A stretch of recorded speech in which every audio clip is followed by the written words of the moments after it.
Oi, pessoal, tudo bem? No vídeo anterior, conhecemos as noções primitivas da geometria plana, o ponto, a reta e o plano. Se a gente observar tudo o que tem à nossa volta, a gente pode identificar esses três elementos facilmente e perceber que eles dão estrutura para diversas outras formas da geometria plana.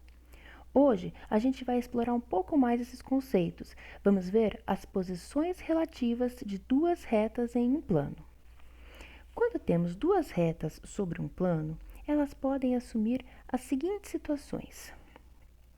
Duas retas contidas em um mesmo plano que não têm pontos em comum são chamadas de retas paralelas.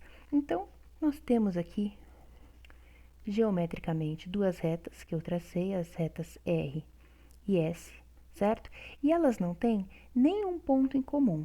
A gente já viu no vídeo anterior que as retas são infinitas, né? Elas não têm começo nem fim, então elas vão continuar embora para a direita, continuar embora para a esquerda e nunca vão se encontrar, tá? Então, nesse caso, eu tenho que a reta R é paralela à reta S e indico dessa forma aqui, ó, R, esse símbolo significa paralela à reta S, tá? Podemos ver retas paralelas em diversas situações. Eu peguei aqui um exemplo bem simplesinho. Se você pegar um violão e observar as cordas do violão, você vai ver que elas não se cruzam, que elas não se encontram, certo? Então, as cordas do violão nos dão essa ideia de retas paralelas, tá certo? São aquelas retas que nunca vão se encontrar. Temos também duas retas contidas no mesmo plano com apenas um ponto em comum.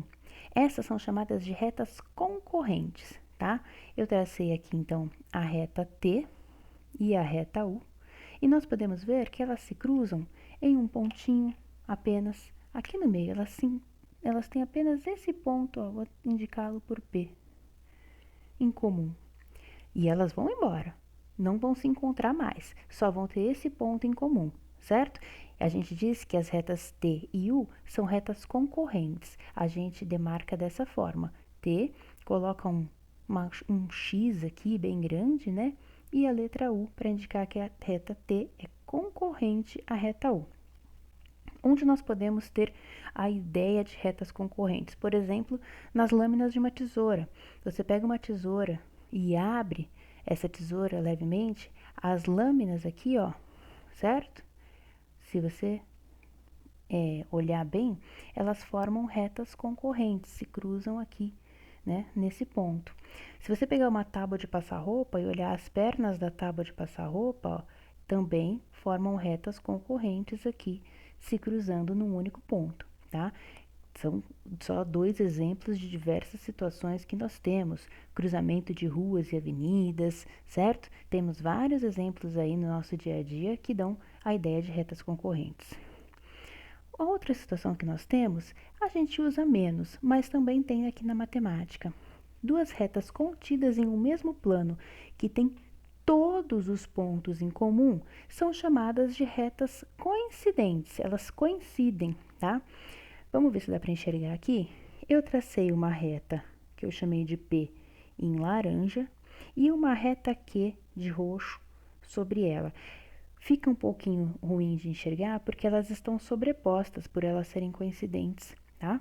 Então, esse é um caso aí de retas coincidentes. O que mais que poderia ter? Se vocês olharem a minha folha, ela é quadriculada, tá?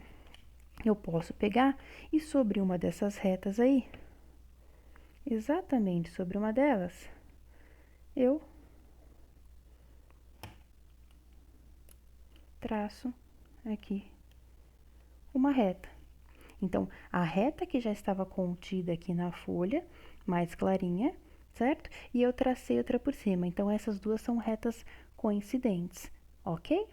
Então, quando nós temos duas retas sobre um plano, são essas três situações que elas podem assumir.